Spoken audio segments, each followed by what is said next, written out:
Good evening, family. Isn't that a great word? Family. Because that's what we are. We're a family. We're extended family to each other. We're a family of St. Mary's Parish.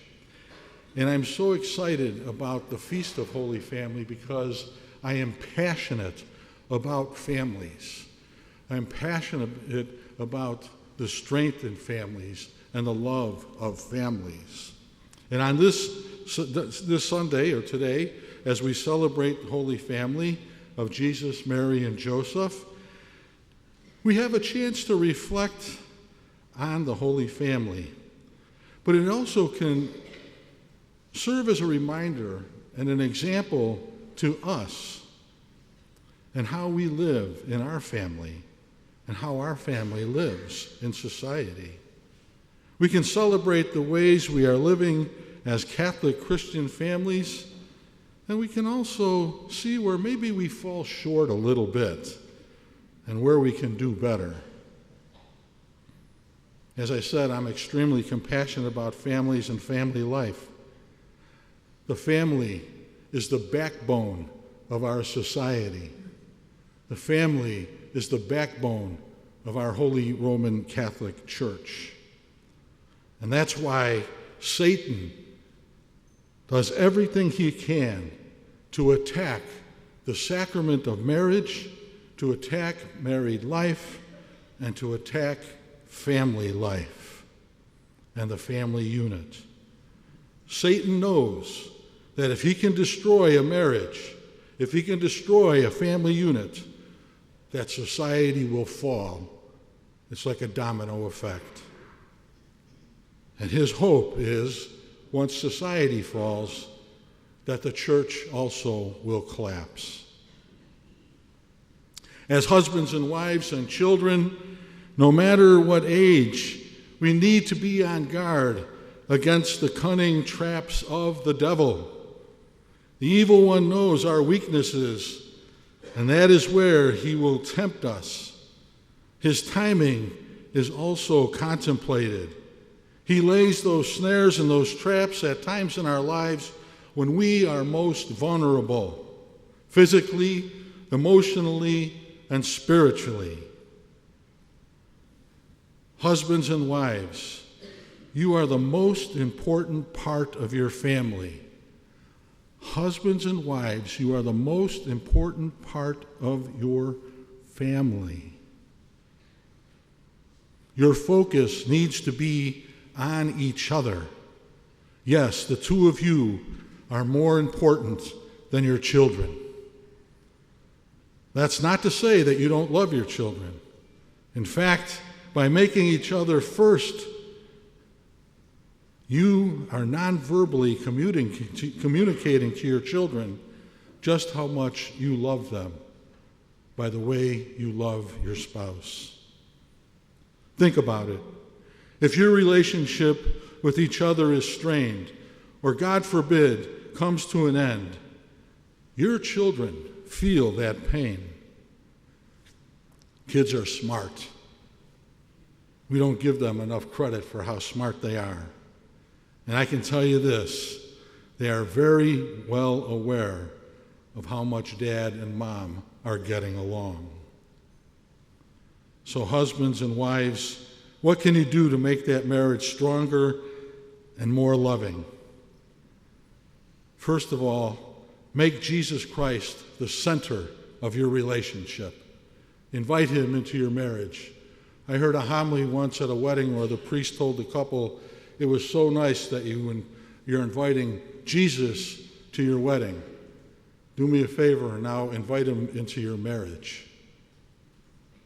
Pray together as a couple daily. And if you're not doing that already, at least start by saying grace before all meals. That's a great starting point.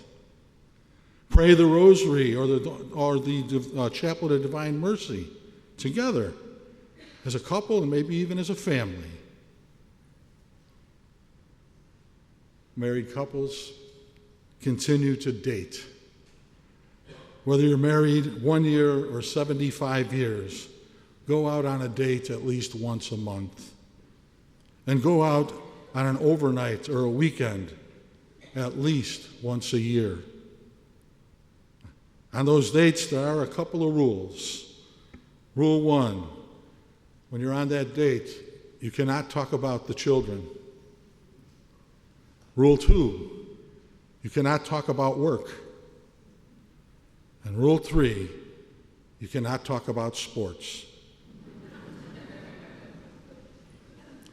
When you abide by these rules, your first few dates together will probably be the quietest dates that you have ever been on. But don't give up. Eventually, you will find yourselves dreaming new dreams, setting new goals, and discovering each other and finding that you are falling deeper in love with each other. Don't think for a minute that the kids, no matter what age they are, won't recognize the love that you have for each other. And that can serve also as a role model for them. When it comes to your children, when they are younger, be a parent. Don't be a friend. They don't need a friend when they're younger. They need a parent to love them and to guide them. There will be time for you to be a friend later as they grow older, as they leave the nest, as they get married and have their own children. Then you can be a friend. Love them unconditionally and teach them by word and example the teachings of the Catholic faith. Give them less material things and more physical things, like hugs and kisses. As parents, you don't need to be the cruise director constantly entertaining them. Give them your time. Spend time with them, even if it's just going for a walk.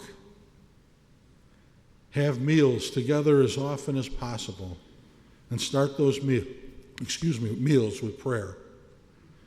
Mealtime is also an electronic-free zone. No computers, no phones, no iPads, just human touch, human interaction. This gives you the opportunity to talk to each other, learn more about what's going on in each other's lives. It can be a time for planning family events or outings. There are all good, solid Catholic foundations that will be helpful for our families from the time that the first child comes along all the way to being an empty nester. I caution parents, however, not to jeopardize your Catholic teachings for the fear of offending your children. So often I hear, I raised them Catholic, we went to church together, we prayed, etc. They came back from college, and after they moved out, it seemed they have abandoned the faith and all that we have taught them. As an example, so often I hear of parents that will go along with things like, well, it's okay if you live together. You're going to be getting married soon anyway.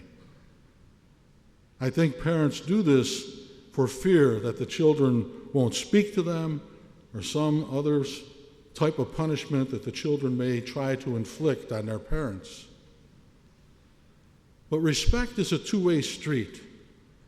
When children reach adulthood and fall into society's trap of don't worry about what mom and dad and the church have to say about morals and values, by listening to each other as parents and siblings, we can learn the whys of the things that we believe and the things that they believe and things that they've been taught.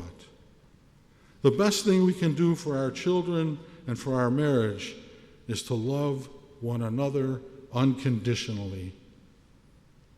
And speaking as a husband, husbands, love your wife. Unconditionally love your wife. To end here are just a few things that may help you and help us in our relationship as family. And I guess you can call these my challenges for you.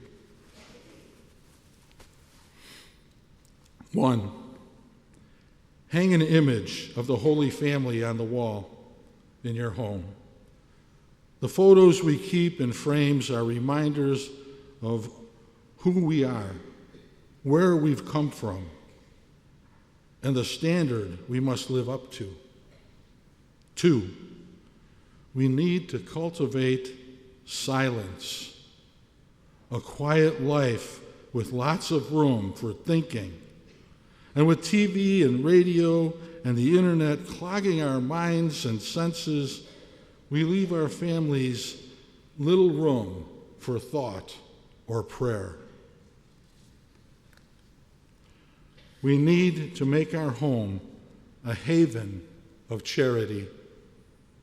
One of the most striking descriptions of the church comes from the 3rd century Christians when they said, "See those Christians, how they love one another." Well, my brothers and sisters, our homes are the domestic church. Yet many of us as Catholics have a habit of criticize the lack of reverence in the parish, in the church. But then they go home and they desecrate domestic churches by harsh words toward their kids or their spouse, or by gossiping about their neighbors or coworkers, or even our priests. Remember, they will know we are Christians, not just by the nativity set that sits in our front yard, but by the love in our hearts and that love that we express toward one another. And 4th, we need to make our home a place of prayer. We should have some regular routine family prayer, just as the Holy Family did. They prayed and they studied the scriptures, but still managed to get their work done. There are many ways we can pray as a family. We should seek the ways that work best for our family. Now, all these things being said, will this make our family a perfect family? No. I'm not even sure there's any such a thing as a perfect family. I mean, even when they found Jesus in the temple, Mary said, we were looking at you for anxiety. And any of us who have ever momentarily lost one of our children, you know Mary's feeling. You don't know whether you want to hug them or slap them because you were so worried and you cared about them. So even that family wasn't perfect. Even the Holy Family was shaken with fear and anxiety. But by following the teachings of the church, by implementing some of the suggestions I put before you this evening, while your family may not be perfect, I guarantee you it will be holy.